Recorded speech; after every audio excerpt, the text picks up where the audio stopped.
Sisters Grimm, Chapter 9. When the group stepped back through the mirror, Sabrina suddenly felt her massive size.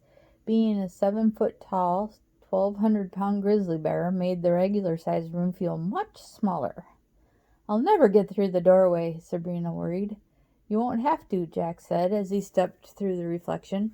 "Just click those heels together and you'll go anywhere you want. But before you do, you'll need these." Jack held 3 walkie-talkies. He opened Sabrina's handbag and stuffed one inside, then slid open a panel in Daphne's tin frame and popped in the other. He kept the third for himself. "These will help you keep in touch with me." "You're not going in with us?" Sabrina asked. "Are you kidding?" Jack cried. "I'm on Ferryport Landing's most wanted list by now. Even if I disguise myself, Charming is sure to have security that can sniff me out. I can't take the chance. I'm going to stand outside the mansion and direct you. When you find the map of Charming's next target, we'll go save your grandma in Canis."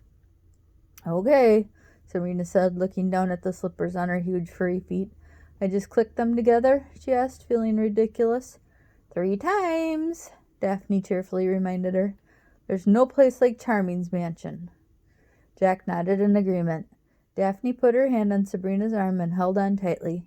Jack reached over and did the same. "There's no place like Charming's mansion. There's no place like Charming's mansion. There's no place like Charming's mansion." The last thing Sabrina saw was Elvis trotting into the room. In his mouth he held a piece of the fabric Granny claimed was from a giant's pants, as well as a big scrap of Jack's pants. He spit them out on the floor and whined for attention, but suddenly there was a pop and the lights went out. Sabrina's ears filled with a squeaky sound, like someone who was slowly releasing the air from a balloon, and when the lights came back on, the 3 of them were standing in front of Charming's estate. It was the biggest house Sabrina had ever seen, with several stories and marble columns like the ones on the White House framing a golden front door. A coat of arms depicting a lion fighting a snake decorated the front of the house. The lawn was immaculately trimmed and bordered by stone paths and clipped shrubbery. A statue of Prince Charming, surrounded by admiring woodland animals, rose out of a fountain in the middle of the lawn. Several hulking attendants with green skin and oversized muscles, parking valets, waited by the circular driveway, opening car doors, trading keys, and driving the cars away. A car pulled up in front of the house, and a blonde woman in a blue bonnet and puffy dress got out. She reached into the back seat for a long white staff with a curly end. Before the attendant could close the door for her, 6 lambs tumbled out and eagerly followed the woman inside. "Look, Bo Peep!" Daphne cried. "Can you believe it?" "Okay, girls, I'm going to stay out here and let you know if the cops show up. Keep your radios on and try to stay inconspicuous," Jack said. "I'm a grizzly bear in a dress," Sabrina muttered. "Charming's office is on the 2nd floor," Jack continued. "I'd mingle with the guests for a while, work the crowd, and find your way up there without attracting attention." "Oh, is it that easy?" Sabrina said. "Once you find the map, pop yourselves back down here, and we'll go find your giant," Jack finished. He gave them a thumbs-up sign and disappeared into some nearby trees. "He makes it sound so simple," Sabrina grumbled to Daphne. A line had formed as guests waited to be announced, so the girls walked to the back of it. In front of them were a large man and his wife having some kind of dispute. "Isn't there a line for the rich people?" the woman groaned. "Maybe if we had gotten here earlier, we'd be inside already," the man grumbled. His voice was slurred, and Sabrina thought he might be drunk. "I wanted to look nice for the ball," the woman said defensively. "You wanted to look nice for the prince," he muttered. "Are you going to harp on that again?" the woman sighed. She turned and noticed Sabrina and Daphne. Her cheeks flushed red, and she forced a sheepish smile to her face. Even in her embarrassment, the woman was radiant. Her beautiful amber hair cascaded in curls down her neck, and her bright green eyes sparkled in the light, competing for brilliance with her pearly white teeth. "Good evening," she said politely. Her husband turned to see who she was speaking to, and the agony on his face was revealed. His features were pushed flat, giving him a cat-like appearance, accentuated by the mane of hair that framed his face. Long fangs crept out of his mouth and hung nearly down to his chin, but his most horrible feature was his bright yellow slits that blinked at them fiercely. Sabrina knew exactly who they were, Beauty and the Beast. "Good evening," the Beast grunted. "Nice to see you, woodsman. How on earth did you and Mama Bear come to be acquainted?" The girls weren't prepared for questions and stood dumbfounded. "You're such a gossip," Beauty scowled. "What Papa Bear doesn't know won't hurt him." Several more guests joined the line. Sabrina turned around to see a little white rabbit in a vest clutching an old-fashioned chain watch in his paw. He looked at the time and stuffed the watch back into his vest pocket. "For once, we're not late," the white rabbit sighed with relief. His companions were 3 mice wearing black sunglasses and carrying canes. "Always the worrywart," one of the mice said as he tapped his cane against the ground. "I told you we would make it," the second added. "Someday I'd like to smash that watch of yours. All that worrying about time is going to give you a heart attack," the third mouse concluded. "I believe in being punctual," the white rabbit said defensively. "Have you heard the news?" the second mouse squeaked to the crowd. "No, I want to tell. I heard it first," the first mouse cried. "Relda Grimm has been carried off by a giant." The folks in line gasped in surprise and turned their attention to the little mouse. "Are you sure?" the Beast asked. "Maybe you'd prefer an eyewitness," the first mouse cried. "I may be blind, but my hearing is just fine." The Beast rolled his eyes. "A giant? That's impossible," Beauty exclaimed. "I didn't believe it either, but it's true," the white rabbit replied. "The giant has been stomping around all over town scaring the humans to death. The 3 are working overtime, showering the town in forgetful dust. Be prepared to dig deep, my friends. The damage is extensive, and forgetful dust costs a pretty penny. You all know Charming's going to ask us to foot the bill." Sabrina hung on every word. "If she's dead, we might actually be able to leave Fairyport Landing," Beauty cried, unable to hide her excitement. "Has anyone tried?" "The barrier is still intact," said the third mouse, almost stumbling over a pebble as he stepped forward with the moving line. "We tried it this morning." "Well, I wouldn't get your hopes up about Relda meeting an untimely demise," the white rabbit said. "I'm sure Canis will save her. He always does." "Oh, that's not going to be a problem this time," the third mouse chirped. "The giant carried him away, too." "2 birds with 1 very big stone?" the second mouse sang with glee. "So it's just a matter of time," the Beast said. "Maybe not," the second mouse said. "I heard they've found the granddaughters." Everyone groaned. "I thought they died," Beauty said. "No, just missing. Apparently whatever carried off their parents didn't get them," the white rabbit said. "I'm sorry," Sabrina interrupted, "but did you say the girls' parents had been carried away?" "The family thinks they abandoned them, but I've heard whispers that Henry and his wife were kidnapped," the Beast answered. Sabrina and Daphne shared a stunned look. "But it's not all bad news," the first mouse said. "Indeed?" Beauty asked. "I hear they're already trying to rescue their grandmother." "Can you believe it?" said the white rabbit. 2 kids taking on a giant? The whole family will be pushing up daisies by morning." "That's the dumbest thing I've ever heard, and when it comes to the Grimms, that's saying something," the Beast said. The crowd laughed. "Mama Bear, you must be so excited," Beauty said, taking Sabrina's heavy paw into her delicate hands. "Soon you'll be reunited with your family. Are they still hiding out in that Romanian zoo?" Yes, that would be wonderful," Sabrina muttered, doing her best not to swat Beauty across the yard and then stomp the rest of them into paste. The talk of her parents had caught her attention. "Do you know who kidnapped the parents?" said Sabrina. "Who cares?" the white rabbit replied. "You people are horrible," a voice said from behind them. Sabrina turned around and saw a beautiful dark-skinned woman with dazzling green eyes. She wore a diamond tiara and a beautiful evening gown. She looked at the group in front of her with disgust. "Briar Rose," Beauty said nervously, "I think you may have stepped into the middle of a conversation and misheard something." "I heard all I need to hear," Briar Rose said. The crowd shifted uncomfortably and turned away from her accusing stare while Sabrina's mind filled with possibilities. Could it be true? Their parents hadn't abandoned them. Could someone have kidnapped them? Soon Sabrina and Daphne were almost at the front of the line. Mr. Seven stood at the door, this time without his pointy idiot hat. He announced Beauty and the Beast, and the couple disappeared into the chattering party inside. "Good evening," Mr. Seven said as he opened the door for them. He cupped his hands together and yelled, "Mama Bear, escorted this evening by the Tin Woodsman," as the girls entered the room. The mansion was a spectacular display of wealth and taste. A crystal chandelier hung from the ceiling, and a beautiful red-carpeted staircase led up to a large landing where 4 men played violins. The room was already crowded with people, animals, and monsters of all shapes and sizes, ever-afters as far as the eye could see. They wandered around, talking and drinking champagne. Some laughed at jokes, while others argued politics. A very ugly couple of trolls dressed in evening wear danced to the music, and several hulking waiters hurried around the room, extending trays of appetizers to guests.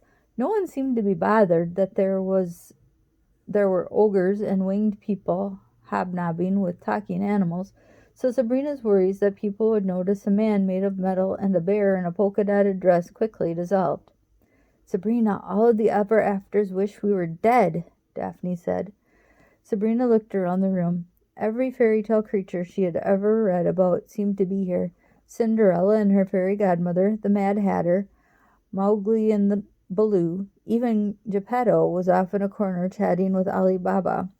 And Sabrina knew they all hated the Grimms. As unsettling as it was, Sabrina could understand why. Even though Miss Smirt had dumped the girls into some awful foster homes, Sabrina and Daphne knew they could always run away. For the ever-afters, there was no escape, and it had been that way for almost 200 years. It must be torment for them, she thought. "Where should we start?" Daphne asked. They needed to get into the mayor's office, but they also needed to know where Charming was while they were doing it. Sabrina looked around the room, but he wasn't present. "Let's just stay out of the way and keep our ears open. Once we know where he is, we'll make our way upstairs. For now, let's mingle." The two walked awkwardly around the main room, gawking at the various literary celebrities and capturing bits of conversation. So she's not coming?" a dwarf said to a huge black panther. The panther licked its paw and hungrily eyed Sabrina. "She never comes," the panther said. "If I left him at the altar, the last place I'd want to go is the man's house. I think it's very respectful of Snow White not to show her face here." "But it was almost 400 years ago. The man has been married at least a half-dozen times since," the dwarf said. "Cinderella, Sleeping Beauty, and Rapunzel are all here. If they can move on, then Snow White surely can. This community is important." "Ladies and gentlemen, we're pleased that you could attend the Fairyport Landing 100th Annual Community Ball," Mr. Seven shouted from the top of the red staircase. The musicians laid down their instruments, and everyone turned their attention to the mayor's assistant. "Allow me to introduce your host for this evening, your mayor, His Majesty, Prince Charming." The violinists immediately broke into a stately song as a pair of double doors at the top of the stairs swung open. The crowd burst into applause as Charming waved and descended the staircase. He was all smiles, shaking hands with everyone he met, kissing women on the hands, even if they were ugly witches or even uglier stepsisters, and calling everyone by name as he glided around the room. Mr. Seven followed closely behind him, handing out business cards. "What do you say, Woodsman?" Charming asked, taking Daphne's hand and shaking it vigorously. "Hello," Daphne seethed, unable to hide her contempt. Charming reached over, took Sabrina's massive hairy paw, and placed a kiss on it. "Mama Bear, as lovely as ever," he said with a wink. "I hope the two of you are having a wonderful time." "We are, thank you," Sabrina said sharply. Maybe she had acquired some of the bear's aggressiveness along with its body, because for the second time that night she thought she might like to swat someone with her paw. One quick swipe and she could probably take Charming's head clean off his shoulders. Instead, she smiled and did her best to curtsy, imagining how ridiculous this move looked from a 1,200-pound bear. "Please, eat, drink, have a wonderful time. The celebration is for us," Charming said as he swept on to the center of the room. "Friends, I'm so happy that you could all attend the annual ball," he continued. Each year we gather together as a community to toast our hard work and, most importantly, our patience. Charming's words sent a frustrated rumble through the crowd. But once again, your support is needed to continue to build our community, he said. There's still work to be done, and we need your help to maintain services, to fund our fine police force, and various other community endeavors. So I ask you, when you contribute tonight, give deeply. In fact, give until it hurts, or I'll put you all in jail. For a moment there was complete silence, and then a broad, boyish grin sprang to Charming's face. The crowd burst into nervous laughter. Suddenly a woman pushed through the crowd. Her face was white with powder, as was the long wig she wore on her head. She had used a black pencil to accentuate her eyebrows and lips, and had drawn a large black mole on her left cheek. She wore a royal gown decorated with large red hearts, and next to her stood 2 armed guards who, much to the girl's amazement, were playing cards. "Prince, what are you doing about the giant?" the woman demanded. The crowd grew silent, but Charming merely smiled at her. "Your Majesty, it's such an honor to have the Queen of Hearts here at the gala," he said. "You haven't answered my question," the Queen snapped, eyeing the crowd to make sure all were paying attention. "I think the community deserves to know what you're doing to protect this town, and if the money we give each year at this party of yours is well spent." "Every ever after can rest assured that my administration is on top of the problem," the prince said. "The sheriff and his deputies have been searching the forests, and I have my best witches busy casting locator spells, and if that doesn't work, well, I'll just go lock up the next 200-foot man I see." The crowd chuckled at his joke. "That's all fine and good, Charming," the queen replied, "but one must ask how a giant got loose in the first place. This kind of thing would never have happened in Wonderland.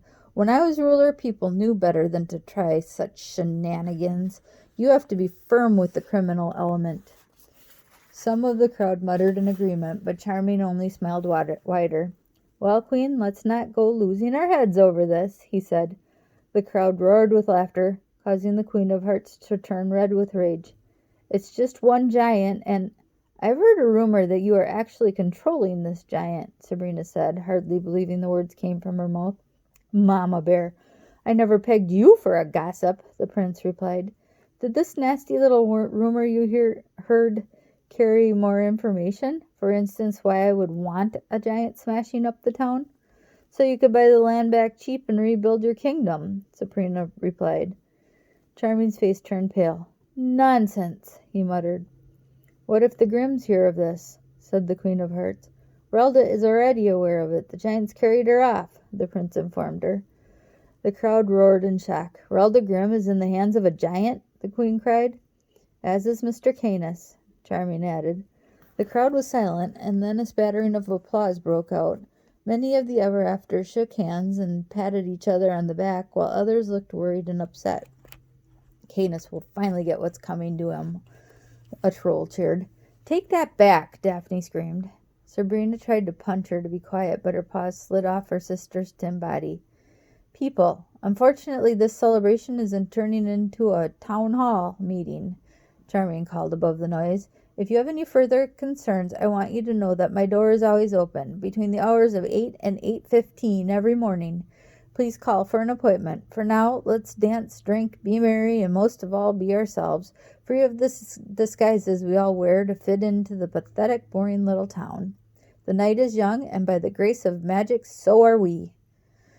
Charming's words were followed by another lively tune from the violinists, and the festive mood soon returned. The girls mingled in the crowd, barely able to contain themselves. Whenever they heard angry, threatening words about their family from the mouths of characters they had grown up loving, it seemed that the only topic of conversation tonight was how wonderful the world would be if the Grimm family dropped off the face of the earth. When the clock struck 8:45, both girls had heard enough. It was high time they made their move. "I have to get upstairs," Sabrina said to Daphne. "If we stick around here any longer, we're going to change back, and these people will probably kill us. Find somewhere out of the way and warn me on the walkie-talkie if Charming is coming." "Good luck," Daphne said, wrapping her hard metal arm around Sabrina and hugging her. Sabrina navigated through the crowd. As she approached the steps, she thought she'd finally found her opportunity. That was until Sheriff Hampstead stepped in her way. "Young lady, you are under arrest," Hampstead said. Sabrina wondered what she should do. She could probably knock the sheriff down with one swing of her big bear paw, but everyone would see. Running away didn't seem like an option either. "For being the prettiest lady at the ball," the sheriff continued. Thank you," she stammered, somewhat confused. "Wonderful party, don't you think?" said Hampstead as he transformed to his true pig self. "Yes," she said. "Could you excuse me? I have to visit the ladies' room." Hampstead apologized and let her pass. Sabrina lumbered up the stairs until she reached the top. She walked past the violinists and down a long hallway. Once she was out of sight of the crowd, she made sure no one was following, then reached into her purse and pulled out the walkie-talkie, awkwardly switching it on with her big paw. "Jack, I'm upstairs," she said. "Good job, Duck. His office is the last one," Jack said, his voice popping and cracking. "I can barely hear you. Say again," Sabrina said. "It's the last one on the right," Jack repeated, still sounding distant. Sabrina walked down the hallway. When she got to the end, she found the door Jack had spoken of. She opened it, and standing just before her was another 7-foot grizzly bear ready to pounce. Sabrina screamed, but the bear did nothing. In fact, it didn't even twitch. Sabrina realized it was stuffed. The room was decorated to Prince Charming's hunting trophies. Several mounted deer heads, a stuffed fox, and a wild boar overlooked Charming's immense desk. A rattlesnake sat on top of it, poised and ready to strike. What portions of the wall weren't covered in dead animals were hung with portraits of the prince done in various artistic styles. There was even an abstract portrait in which his nose was on his forehead. "Creepy," Sabrina whispered to herself. She reached for her walkie-talkie and pushed the button again. "I'm in." "The coast is clear down here," Daphne's voice said. "Charming is busy talking to a raccoon in a tuxedo. That's so crazy." "Look for a map or something like that," Jack's voice squawked through the box. "Charming keeps records of everything." Dozens of files and reports littering the top of the mayor's desk included an unfolded map of the town. Someone had circled areas in red and written reported sightings next to them. "Jack, are you there?" Sabrina said into the walkie-talkie. "Yes," his voice crackled. "I found a map with some circles on it, but there's nothing that says the exact time or location of a meeting. In fact, to me, it looks like Charming's trying to track the giant as well." "I doubt it. That Holmes, too." Jack's voice broke up. "Jack, I can't hear you. Try to get closer," Sabrina said, but there was no response. "Daphne, I've lost Jack somehow. I'm going to take the map. What's Charming doing?" But there was no response from her sister either. Sabrina looked around the room. In the corner was a television. Hooked to the back by wires was a video camera, and on the television screen was a frozen image of the Appleby farm. Sabrina crossed the room and found the remote control. She picked it up awkwardly and after several difficult seconds managed to get her giant paw to press the play button. The screen came to life with the most amazing scene. A giant beanstalk was exploding upward from the ground, soaring high into the sky and disappearing off the top edge of the TV. Within seconds, an enormous body came crawling down it, and the sight sent shivers through Sabrina. It was the giant she had met the day before. It stomped down on the little Appleby farmhouse just as Mr. Appleby leapt out the door. Granny'd been right. The lens cap did mean something. Someone, Charming, had taped the whole violent episode. "Daphne, I found a tape in Charming's office that shows the giant destroying the farmhouse. Now we have proof that he and the giant are working together," Sabrina said. But before she could finish her sentence, the door burst open and the Tin Woodman was pushed inside. Behind her was Charming, looking murderous. He slammed the door and took a crossbow from the wall, where it was hanging like a piece of art. "I'm sorry," Daphne apologized. "He snuck up on me before I could warn you." "Who are you?" he demanded. "I'm Mama Bear," Sabrina lied. "Is that so?" Charming sneered. "That would be interesting, since it's almost December and you should be 3 weeks into your hibernation by now."